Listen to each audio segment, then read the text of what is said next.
Well, hello, my lovelies. It's Murky Meg here. It's Sunday, the 21st of January, and wasn't it Meghan Markle who once said, "To be silent is to be complicit"? Now, I'm sure that you have all heard by now, because it is pinged around the world, that the Princess of Wales is currently in hospital. She underwent abdominal surgery, and while this has taken quite a lot of people aback because of the length of time she's going to be spending in hospital, 14 days, it is a huge amount of time to be spending in hospital for abdominal surgery. And while I'm not one to speculate, a lot of people have been saying, "Oh, she's had a hysterectomy." You'd be in and out 3 days max, unless there was some terrible complications. It was a planned elective surgery. Just to put something in context, I had something very similar done in 2022. I had a radical hysterectomy. There are various different types of hysterectomies, and mine was the radical one. They took more than they would normally do because of the complication and the health issues that I had. I had also endometriosis. And because of that, my bowels and my bladder were stuck to my womb with adhesions. Because of these sticky little adhesion things sticking everything together, not only did I have to have my gynecologist, who is also my oncologist, but I also had to have a bowel surgeon and a urology surgeon on standby. And I was warned that it was extremely high risk surgery because of these complications, and that I could possibly wake up after the operation with damage to my bowel and or bladder. Now, thankfully, that didn't happen, but if it did, the stay would be longer. Now, I'm not saying that's what's happened to Catherine at all, because my own personal opinion is that we really shouldn't speculate on what she's had. I will say one thing, is that she's in a private hospital. Now, they do things very differently than what you will get on the NHS.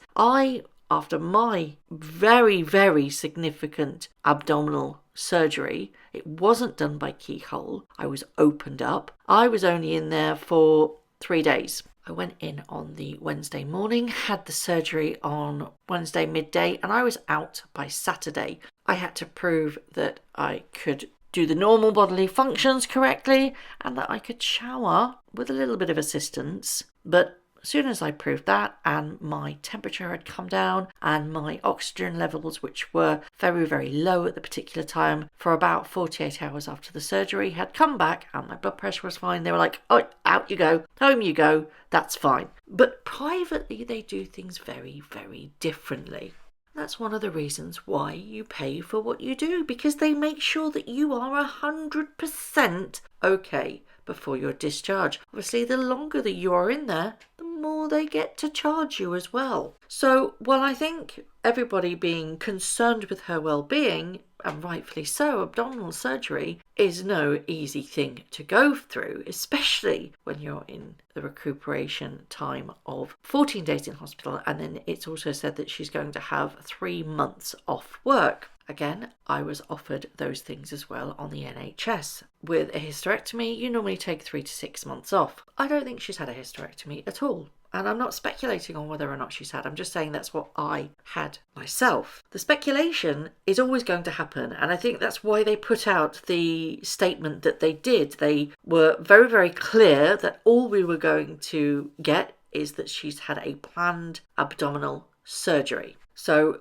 I hope that she is recuperating as much as she possibly can. And speaking from experience, in the early days following an abdominal surgery, you feel like crap. You really, really do. Your body has gone through so much. Not only are you dealing with a heavy dose of anesthesia because you need to be knocked out for multiple hours, but you are also dealing with healing and the pain. It's not a pretty sight. It really, really isn't. Me personally, I was very thankful to be going home because I was in an NHS hospital, and while they looked after me amazingly well, they are so overstretched. And I knew that providing I was okay, my pain was well managed, and I was up and about and moving with a little bit of assistance, of course, I wanted to be at home where I could rest and recuperate. However, if I'd have had the opportunity to go into a private hospital, I probably would have done that. In fact, I did try and do that. I did request to go private for a hysterectomy before complications got in the way, which meant that I needed to have the hysterectomy pretty damn quickly for reasons that I'm not going to discuss here. I did ring a private hospital to see if the surgeon that I was seeing on the NHS, because I knew that he worked privately, would actually do it privately rather than waiting on the NHS. Because of my complications and the bowels and the bladder being stuck to the womb and everything else, they said, no, we won't even touch you on a private hospital. You need to have those extra surgeons on standby just in case there are any complications with the surgery. So I couldn't go ahead in a private hospital. And needless to say, my health deteriorated quite quickly, which is why they offered me the radical hysterectomy rather than a normal hysterectomy on the NHS pretty damn quickly. Why am I waffling? Well, there's a reason. They take care of you in a very different way. NHS is brilliant, but private care is a whole different ballgame altogether. So she's resting and she's recuperating and she's doing the best thing for her body, which is after surgery, you need that time to heal. The quicker that you heal in a more restful environment without doing too much, and she will also have physio surrounding her too, the better she will be in the long run. At the same time as this announcement, we also heard that King Charles is going to be treated for an enlarged prostate. Now, the reason why I'm talking about this is because, and I said at the very, very beginning of this video, is to be silent is to be complicit, is that Harry and Meghan are getting called out for their silence over Harry's father and his sister-in-law going through traumatic experiences and saying absolutely nothing. A lot of people expected Harry to say something when he stood up and received that Living Legends of Aviation award and say a little bit of something with regards to either his sister-in-law or his father. Nothing. Nada. Zilch. And that took a lot of people aback. Now, a lot of people would say, well, do you know what? He's absolutely slated them in every possible opportunity over the last 3 to 4 years. Why on earth would he bother when he's on stage? Well, he's all about repairing relationships, isn't he? And it's been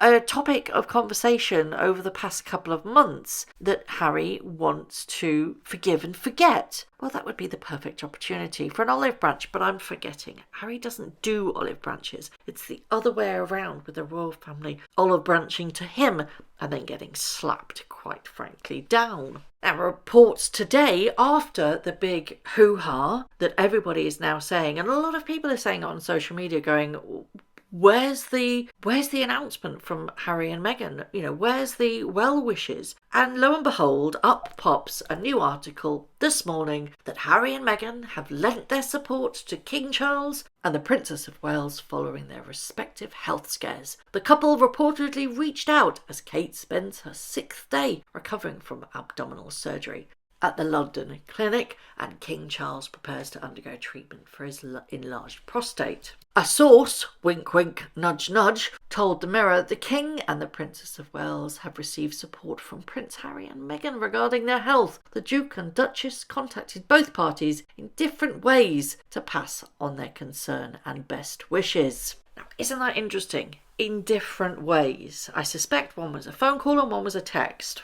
Now, it was only a few days ago that the Telegraph had revealed that Harry may have been informed of the King's health issues via News Alert, which is quite concerning. Can you imagine waking up, oh, bugger, my father's not very well? That really just shows you how fractured the relationship is between those in California and those in the UK. But the Telegraph says that the royals informed all senior members of the royal family, including Prince Harry, before broadcasting the news, says the publication. They reached out to the palace and the Sussexes, who declined to comment. The reason why I'm using that as an example is that because Harry has always said that you need to take down mistruths, take down misinformation. The misinformation is out there that Harry found out that his father wasn't very well and having to undergo treatment through news. Yet it's been confirmed that's not the case at all, that he was informed prior to this news being released by Buckingham Palace. Yet again, he's remaining silent.